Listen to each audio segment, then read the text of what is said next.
This is Hyper Paradox, and in today's video I'm going through the grueling process of completing the level. With no further delays, let's get started. Day 1 was a solid start for me, and within the first few minutes of recording I got 80 to 100, and I know that's not a great run, but we all have to start somewhere. But moving forward, it took me a decent chunk of time to get a run of 64 to 100. This was mainly due to the fact of the ending being riddled with choke points, and from my experience at least, it wasn't the most well thought out gameplay, and can sometimes go horribly wrong based on your positioning. With the ending completely learned for the time being, I could now start chipping away at the wave portion of the level. Going into the wave section, I had very minimal expectations of what I could manage to do in my first session. Learning and chaining 52 all the way to the end was a decent challenge for day 1, and I thought I wouldn't get anywhere. However, after much patience, I passed the portion of the wave I was practicing and managed to pull off a run of 52 to 100. Not long after switching to the next start position, I was quickly gaining an understanding of the gameplay, and my overall pass rates for certain parts were improving rapidly, and soon enough I got a run of 45 to 100. Not the greatest leap in percentage from the previous, however for day 1 this was much better than expected, and I continued backward to the next start position. I could go on a long tangent about doing 39 to 100, but to sum it up, I spent the rest of my time during my first session purely on this run alone. It took an hour and a half, and I finally managed to pull it off as the closing act to my first session with the level. Attempt count so far, 1530. Next up, day 2. Day 2 started off with some light practice on the parts I already understood, but I kept learning the initial parts of the wave in small segments, and then by the 50-minute mark of the session I knew the whole level. With that, we can begin our runs from 0. After getting through the pre-drop, I went from having 9% to 37%, which was an amazing start for day 2.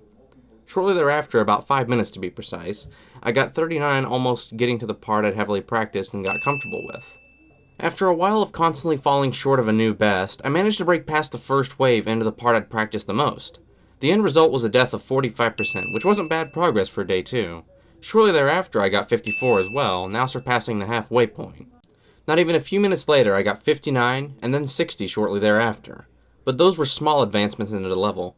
But the big progress came around 12 minutes later when I got a new best of 72%, and a while afterwards, I ended that session. Upon starting my recording on the final day, my consistency was at an all-time high, and I quickly made it to the latter half of the level several times, and by the 11-minute mark, got 89% as a new personal best. Despite this fail though, I kept going anyway because the recording was still fresh and I hadn't spent much time on the level. After failing at 89, I kept getting to the end, or close to the end, several times for about a half an hour, before finally passing most of the end, and then I died to the final jump. This was something I had not expected to happen, and my morale towards beating it with the remaining time I had all faded away right as I saw my cube not make it over that last triple. It was a hellish hour of playtime after the devastating fail at 98, but I kept trying, and after so much effort and patience, I got my lucky break. And I was like, oh, I did monsters, but like, cool. They basically just gave me insight to every single Minecraft project and like how they like came to be to make things. But they can't talk about Orbit. They said like they want to talk about Orbit, but I can't talk to you about Orbit because I'm on like a friend NDA. How is Orbit anyways? Is Orbit still happening? Orbit's still happening, yeah. They didn't say that, but it's still happening. Like Orbit? The fact they said they wanted to tell me about Orbit is like, so Orbit is what I remember currently. Like it got leaked a bit. Is that in its current state they're waiting on the last 2 craters, which are like the crater for the Sergalester part and the crater for like the part before Sergalester. And sorry, I'm on floor 6. I'm kind of locked in. I'm gonna put this for a sec.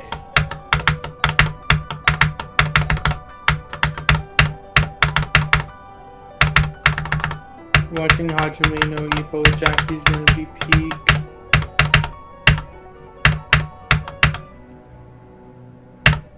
Finally beat it. Nice. You hated that? Every second of it? The ending, yes. The wave, no. With the wave. But Was yeah, that they the ran zippy thing? Orbit basically, I think Minecraft wants to like revamp on some of the parts, and also that it needs to be like all the individual parts need to be finished before things can be merged, and that's going to take a while considering what Orbit is. So Fishy, one of the things is I genuinely cannot fathom how there were people that were looking at Orbit and like, oh, it's not even list difficulty, and I'm like, are you retarded? Probably. He's like, With the level now complete and out of the way, I can give my opinion on it. The level overall is decent, but my experience was tainted a little by some of the ridiculous fails, especially the one at 98. But overall, other than being a bit buggy and annoying at times, it's a solid level, and I will say that I think Valovy is harder than Hyper Paradox, so if any NCDL staff are watching this, maybe open a thread and see if people feel the same way as I do. Or you can leave a comment yourself and tell me what you think of the level. This has been your host, STORrm, and goodbye.